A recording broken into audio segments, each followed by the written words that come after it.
Right, welcome everyone to Fast Lives Podcast, episode 27. So this is going to be the Q&A for October.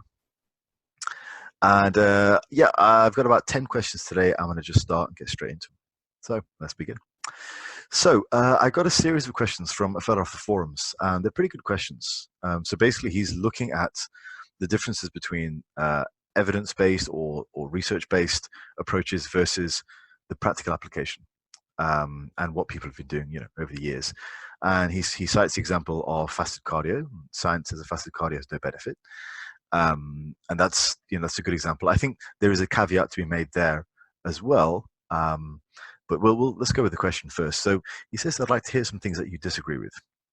I think probably the biggest thing that contradicts the research to the science, to the research to the experience, is frequency of hitting muscle groups, which is what he wrote in his example. So the research, the majority of the research, the body of the research shows that higher frequencies tend to favor better muscle growth. So hitting a body part 2 or 3 times a week tends to produce favorable results compared to hitting a body part once a week. However, the majority of the largest bodybuilders ever have generally hit a body part once a week. So, how do we explain that, basically? So that's definitely, disagreement of the research. That's a huge question. There are a lot of different ways. So I'm going to explain some of the ways where this explanation might, explain some of the ways that this might happen, and why bodybuilders might go for a 1 time a week frequency, and then just talk about the limitations of science as well. So in terms of looking at sample sizes for pro bodybuilders and just, the biggest guys of all time, we have to remember that these guys, they're going to be genetically predisposed to being very, very big. Now, that particular type of body part may well not require the same type of training as someone who's built more slightly, for example. So we could, if you've tuned into me before, you've heard my theories on sort of tendon and ligament strength and how that affects how you should train. We can safely assume that if you're a pro bodybuilder and if you're that size, and if you've managed to get up to 250 lean or whatever, you probably have the body type which is fairly robust, and you're probably able to put your body through quite a lot of work per session, enough work per session that you can damage the muscle sufficiently that it will continue to grow in just 1 session per week. If you're not particularly genetically blessed, and say your tendon structure, ligament structure, perhaps through age even, has deteriorated, then that might not be the case. You may need a couple of sessions. You may need to hit chest on Monday and then come back on Thursday, where the tendons have had a bit of a chance to recover. Whereas if you just smash all your volume in 1 session, by the end of it, your chest will be just so, your ligament structure will be so destroyed and deformed that you wouldn't actually be able to hit your chest as effectively. So there's one thing. Second thing is just comparing sample size and sample population. In studies, you're not looking at guys who are 250, 260 pounds on steroids. You're just not looking at them. You're looking at guys who are, in average shape, usually natty. And it's a different size population. You've got the other factor, the guys who are pro bodybuilders and even guys who are really very good at what they do. So they might be national level competitors, for example, or very good regional level bodybuilders.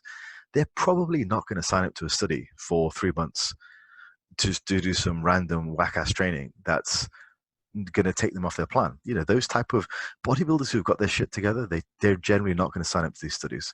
So it makes you wonder, well, who are they doing these studies on? And is that really applicable to a bunch of bodybuilders who've got their shit on the grind pretty much all year round, in terms of meals, training, and all that kind of stuff? So that's the other thing. The other thing is the inclusion of hormones. I think that makes a difference. One of the biggest side effects of hormones is that it enables your body to hold more glycogen. You generally appear to be fuller. Holding more glycogen will allow you to do more work. Allowing you to do more work means you can hit a body part harder and harder and harder per bout because you've got more endurance, basically.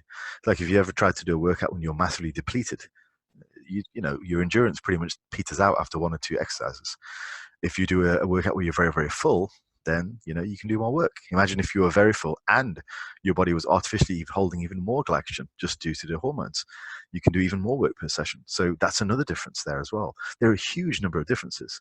So this is one of those situations where there is a contradiction there. And I think generally, when there is such a big contradiction, I think you should go with, firstly, what works for you primarily, but secondly, lean towards the practical evidence in that situation. That's what I fully believe that. And I particularly believe that these days as well, because I think, as I've just demonstrated, those are three distinct ways in which three distinct factors which couldn't be explained by the research. Okay. So in that situation where there's that much ambiguity over what's causing the difference between the frequency that we've seen in the research and the frequency we've seen in practical experience, I think it's best off going with practical experience, because I don't believe we're there yet in terms of hypertrophy research of finding out what the optimal frequency is for everybody. We have a body of research that gives us a reasonable direction, but it's certainly limited. People like Brad Schoenfeld and Brett Contreras, some of the top guys in the field, they understand the limitations. And I think that's where, when you've read enough science literature, you get to a point of maturity where you kind of understand the benefits of the research, but also limitations. To give you a really broad analogy, it's kind of like when you were younger and you believe that your parents were just right all the time, and they were like, shining beacon of truth and morality and everything. And then you grow up and you realize they're just regular people trying to make their own way in life and be the best they can be with their own hopes and goals. And you were actually part of those hopes. You were their kid. Because they wanted a child. And you realize they're not perfect. They're not shining beacons of truth. They're just doing the best they can do.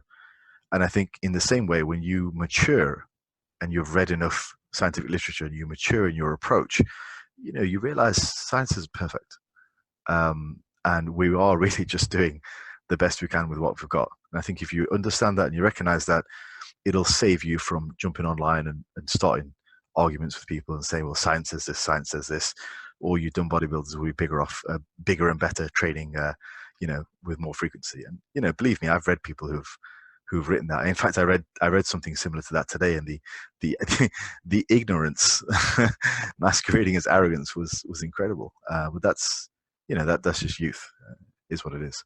So yeah, I think in those situations, I am more likely to verge on practical experience than I am on scientific research when there's a contradiction. I think when they both align, fantastic. But when there's a contradiction, that's when I tend to move more towards experience. So yeah, really good question.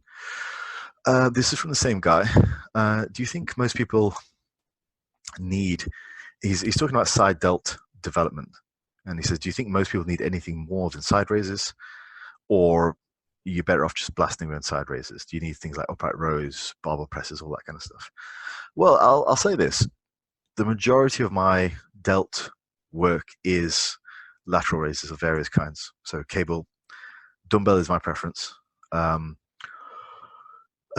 yeah, that's pretty much 80% of my machine laterals as well. That's pretty much 80% of my shoulder work. I do the occasional bit of upright rowing. I do the very, very occasional bit of overhead pressing. But yeah, I mean, I've increased my shoulder size a lot since my powerlifting days, predominantly just through getting better and better at dumbbell raises, just better execution, heavier weights. I think I have handled up to 24 kilos per dumbbell, fairly strict on dumbbell laterals, and that's standing, and that's a pretty good weight. Bit of a kick to get it started, but fairly strict. Certainly feeling it in the side delt. So yeah, I think if you just get better and better at side raises, you can have pretty good side development. Upright rows, if you do them correctly, they should just be like side raises, but just done with you holding the weight in front of you rather than out to the sides. The elbow action is what you're looking for. So the elbow action of just to sort of imagine it while I'm speaking. Imagine yourself doing a lateral raise, okay, and picture where your elbows are going. Right now, make your elbows go in the same place, but pretend you're holding a barbell. That's what should happen. So the barbell should allow you to mimic the same range of motion from your elbows as lateral raise. That's how to do barbell upright row effectively, properly, in my opinion. So Upright rows are great. And regards to the type of sort of the modality, yeah, I mean, barbell, dumbbell, cable. Same with side delts, dumbbell, cable, machine. They're all good. So the majority of my work is side laterals of various kinds. Probably 15% upright rows and probably 5% presses. I do that much chest pressing and incline pressing. I really don't feel the need to overemphasize more front delt work. I place pretty much all of the focus when I'm training delts on side delts. I do quite a lot on rear delts, so I think that's important. But I found that once you've got a decent level of rear delt development, you can maintain that fairly well just using back exercises, as long as you're working strict enough. So, it is what it is. Particularly rowing movements. Rowing movements really tend to kill the rear delts if you do them properly. All right. Next question. So this one is the final question from this guy. It's about nutrient timing. Why do most people feel that nutrient time is important around weight training sessions, but unimportant around cardio sessions? Basically, the school of thought I see from most informed people is that pre and post workout nutrition is imperative.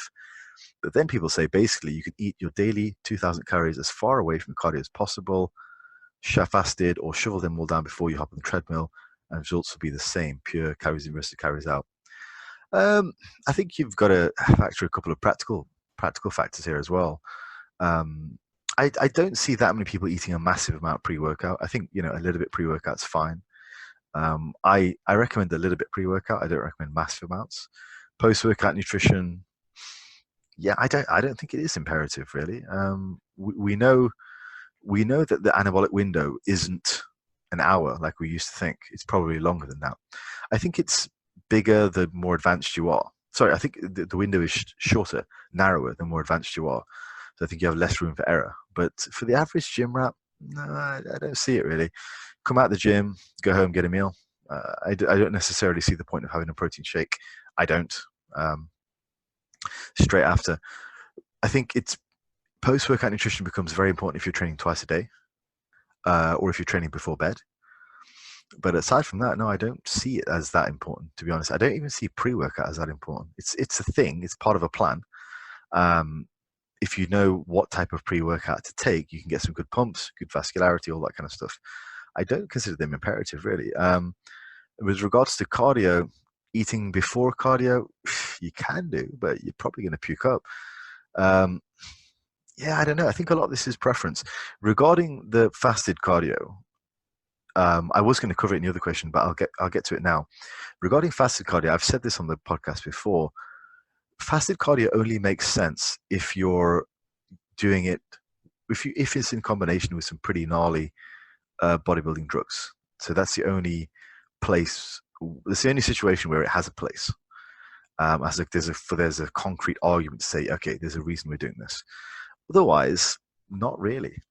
And I think in this situation, you have to make sure you're doing what you can to progress, not looking for the optimal approach all the time. Not saying that's you in particular, the person who asked this question, but I think in general, most people have difficulty enough eating 4 or 5 meals a day on a consistent basis with the right macros, doing the cardio they need to do if they need to do it, and training really, really, really fucking hard. Most people have difficulty doing that. That's why most people just don't progress. Okay. Putting additional emphasis on things like this is what detracts people, because I've seen it. And you might say to me, well, how is that going to detract my training in the gym? I'm not going to think about it. It does. Like, it burns you out over time. Trust me, it does. I've seen it. Like, I've been around gyms for 20 years. I've coached for years now. Like, I've seen it. The best clients that I have are the ones that just say, okay, Faz, you just deal with this. Tell me what to do. I'll do it. I'm like, great. Those are the best clients. The best clients I have, the other thing about the best clients I have is they typically tend to be very busy people. They're family people. They have, relatively or good jobs that they're busy with. They're up early in the morning because they have a busy packed schedule. They don't have time to think about all this shit because their energy and their focus is spread across other things that they need to do. And those tend to be my best type of clients. And I believe that's probably because they don't overthink things. So the people who sort of stay on the forum and they think about things constantly, they generally tend to remain small. I don't know why. I don't. It sounds like I'm trying to be offensive. I'm not. I'm not trying to be offensive at all. I'm just telling you what I've seen from experience. There aren't too many guys that do a lot of talking online and are actually pretty big. Now, take from that what you will. But the guys I know who work with me, who tend to get the best results, just put the head down and just get on with it. And I can tell when a guy's going through a bad patch, like one of my clients in particular, because he'll just send me like a bunch of like research and opinions and all that kind of stuff. What do you think of this? What do you think of this? What do you think of this? And I know he needs to break. I know he needs to pull back because he's unfocused. So your best in your best interest is to try and remain focused and just decide for yourself, like, am I in this to get results, or am I in this to learn more about getting results? That's the thing. Like, are you in this to get results, or are you in this to learn about getting results? They're two different things. All right, moving on to the next one. Biggest gym pet peeve. Fuck. Ah, dear. Yeah. Nowadays, there aren't many things that piss me off directly. Like, people get pissed off with like people on phones and stuff like that. I don't. Like, you can go on your phone. I don't care. I don't care what other people do. I don't. But when it affects my workout, that's when I care. I'll tell you what. Here's a new pet peeve that's come up to me recently. It's not just the gym. It's like Instagram and blah blah blah. As I've been getting more and more popular with coaching, one of my pet peeves is people coming up to me in the gym or spamming my Instagram box with saying, "Yeah, I want coaching." It's like, great, fantastic. We have conversation about this and this about that. They're like super pumped. Like, I'm like, great. I can tell you're very excited about this, and we kind of talk about it, and then nothing. They just blank me, and we kind of leave it as like, yeah, I'm really really excited, blah blah blah, all that kind of stuff. So they're great, and then just nothing, just blank. And the amount of like times I've been hooked into a conversation at the gym, talking about how they want coaching. I try and be polite as much as I can. The amount of times I've been hooked into a conversation about coaching, and then it just leads to nothing, that gets tiring after a while. So for anyone listening out there, like, I'm very happy to talk to you about coaching, but please do read the website first. Have a look at the coaching section. I do have everything there. I have even my prices and everything else. It's all there. So then you sort of get into a situation where perhaps, I don't know, it sounds like a better idea than it is, or whatever. I don't know why, but if just bear in mind, like, while I am offering a service and all that kind of stuff, I'm still a guide, and I've still got shit to do. So just everything's on the website. Do your research. If you are interested, great, fantastic. Email it through. We'll talk. But taking 20 minutes of a guy's time when he's just trying to do a workout, and it's going to lead to nothing, that gets a bit tiring. So that at the moment, that's probably my biggest gym pet peeve. It shows that things are going in the right direction, which is cool. But yeah, that can be a little annoying. Another question here. This is another personal question. What do you prefer, bodybuilding or powerlifting? Oof. Well, fuck. Yeah, I don't know. When I was powerlifting, I loved it. I love powerlifting. I love being strong. I love competition. I know the guy who asked me this does compete, so it's a good job on that. I do happen to think that if you want to call yourself a powerlifter, you should compete. I know people disagree with me on that, but just walk into any gym on a Monday night and look at the state of the bench presses you see, and the people in there calling themselves powerlifters, and then you'll understand why I think you have to compete before you call yourself a powerlifter, because you see some absolute shit lifting. People under the guise of being a powerlifter. It's like, get fucked.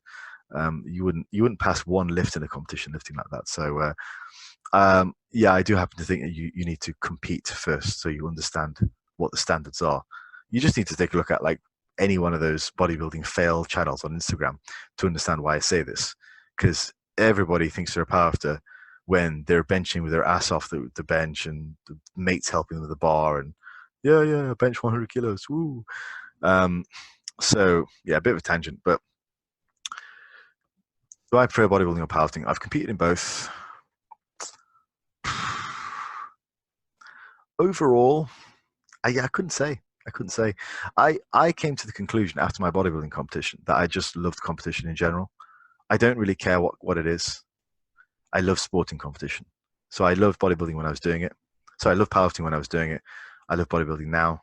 And I just love the competition aspect. So I couldn't really give you an answer. Someone asked me a similar question a while back, and they said, what's harder, bodybuilding and powerlifting? I think bodybuilding is probably harder with regards to the diet, particularly contest prep. Contest prep is brutal. Like, it's not easy to get down to that percentage of body fat. You think of how many people you know personally that have tried a diet and failed. And that's just to get, regular lean. Then you think what bodybuilders have to go through to get stage lean. Like, it's not easy. Powerlifting, I think week to week the sessions are harder. Like powerlifting, when you leave a session, you've ground your joints into dust like every single time. You don't get that necessarily with bodybuilding every single time. So I think bodybuilding competitions are probably a lot harder. Powerlifting year-round training is probably harder if you do it right. But then again, I'm talking about it from my experience of competing. I'm not talking about it of your casual gym jock who's got powerlifter in his Instagram bio when he's never actually benched anything to competition in the standard. Next, I think this is a good couple of questions off the forums. As a coach, at what point do you tell a less than gifted athlete that bodybuilding isn't for them? I don't. I do not. So how the fuck do I know? How the fuck do I know? No? How the fuck do I know whether bodybuilding is for them or not? How do you know? How is he going to know? You don't know. You don't know. When I first started powerlifting, when I first started lifting, within 3 years, I'd stalled with a 90 kilo bench. My deadlift and squat were pretty decent on 90 kilo bench. And I was told at the time that was my genetic limit, right? So somebody told me that's all you've got. So there's no point being a powerlifter if you've got a 90 kilo bench. It fucking sucks. Did I stop? No, I didn't. I found a way. And eventually benched 180, doubled that. So when do I tell a less than gifted athlete at bodybuilding? I won't fucking tell them. You don't fucking tell them. You don't know. It sounds like you've given up. That's bullshit. That's a bullshit attitude. It's embarrassing. That's a bullshit attitude. You note there is no, it's not for me. You do what you can. You put in a good amount of effort and you see where it gets you. No one gets anything for free after 2-3 years. It's not how it works. And if that's the depression you're in, then bodybuilding was never meant for you, or sports were never meant for you. So no, you'd ever tell them that, because you don't know. It's not your place to say that, because you don't know. Secondly, and they think they should rethink their hormone use, as bodybuilding isn't going to pay the bills. This one is I think with this one, me personally, if I am coaching a guy and he decides to use something like that, I've got him on the minimal dose anyway, because I want to see what he can do as an actual bodybuilder first. I had a guy come to me last year and he was on 2 grams of gear because his previous coach had put him on 2 grams of gear. Another local coach who shall remain unnamed, but he's fairly big around here. Had him on 2 grams of gear anyway. This guy just didn't even look like he worked out. Like, literally didn't look like he worked out at all. So I immediately pulled him back to like 300. The reason for that wasn't the fact that he was ungifted or whatever, because I don't know. Because frankly, he wasn't eating right, he wasn't training right, he wasn't doing anything right. He was a mess in terms of his bodybuilding, potential. Or his bodybuilding, we couldn't tell his bodybuilding potential because he didn't fucking do anything right. Like, I don't know what his previous coaches tell him to do, but he was training like shit, eating like shit, and he was on 2 grams of gear. Okay, so with him, so my point is, I'm not going to encourage anyone to do that. Like, that's not my place. If they've decided to do that, then okay, fine, and we'll try and do it with the minimum amounts. If not, and it's a decision that they want me to help them with, it's not my place to say. And I've basically warned most people that have asked me about cycles and hormones and stuff and wanted my advice. I've told them not to do it because I don't think it's. Yeah, that's my general stance. You know, be aware of the risks, but in general, you got a guy who's 22 years old asking to do it. Hell no, God no. Learn how to train, learn how to eat first, and then see where that gets you and go from there. Next exercise. Do you buy? Sorry. Next question. Do you buy organic? No, I don't. I do not. It's 2019. I think if anyone's buying organic at this point, they are just an idiot, essentially. They're either an idiot, so they don't really know the difference between organic and regular, or they're an idiot and they just like to show off because somehow maybe that gives them a peace of mind that they have some kind of upper hand status. I don't know. It just seems really low IQ to me at this point because if you actually look into the practices of organic farming, you'll see that they aren't particularly different to regular farming. And in some cases, actually a lot worse in terms of like carbon footprints and stuff like that. So, no, I think it's moronic. Frankly, it's the same people. I think there's a couple of good accounts on Instagram. If you do, I have got questions about this. Look for I think it's Food Science Babe, something like that,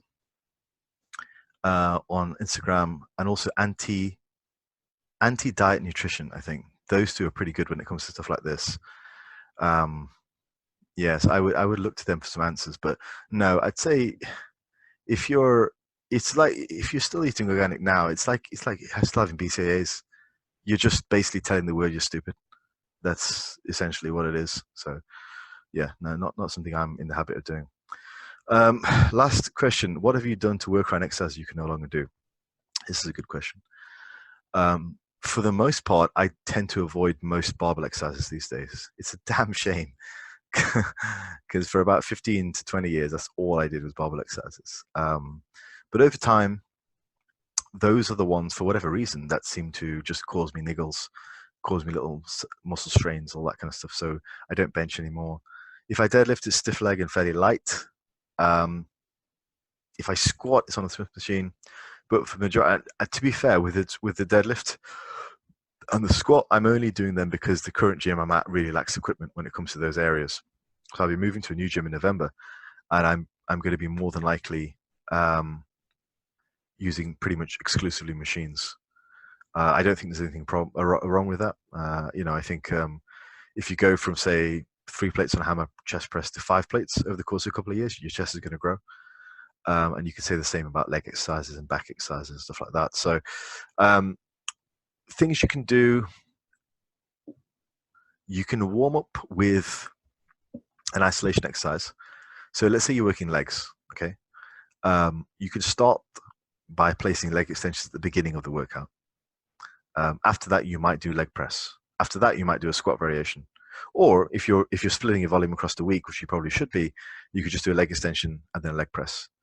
And on the next day, you could do a single leg press and some kind of squat machine. There you go. You've got a couple of different ways to get a lead-in exercise, which then leads to your main exercise. Other thing is do mostly machine work. Because it is what it is. Obviously, we'd all love to just smash away on squats and deadlifts and benches all year round and keep making progress. That'd be fantastic. But, after 20 years under the weights, it's just not possible. People ask me in the past, like, how did you get your injuries? They're not injuries per se. It's just your body becomes slightly more fragile after a while. Like, genetically, the strength is all still there. My body still wants to be strong, but you just get injured. I don't think people really get that because I don't think people really understand what it means to be strong. Like, people will say, oh, that guy's strong, and you kind of see them and they do maybe a 3-plate bench with their partner helping them and it bouncing off the chest and it looks like shit and they're like, oh, that guy's strong. I don't think people really know what a genuine 4-plate side bench looks like, or what a genuine like 7-plate deadlift looks like. I don't think people really understand that kind of strength. They can't visualize it because they've never seen it.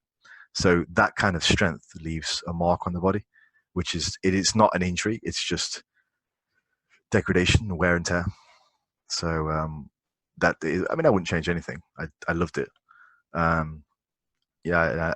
can I can be happy that I came here with no major injuries and full use of everything. But it's just I need to adjust my training these days. So yeah, hopefully that answered your question. So that's the last one. I think it was 10 questions altogether. Going to wrap it up there.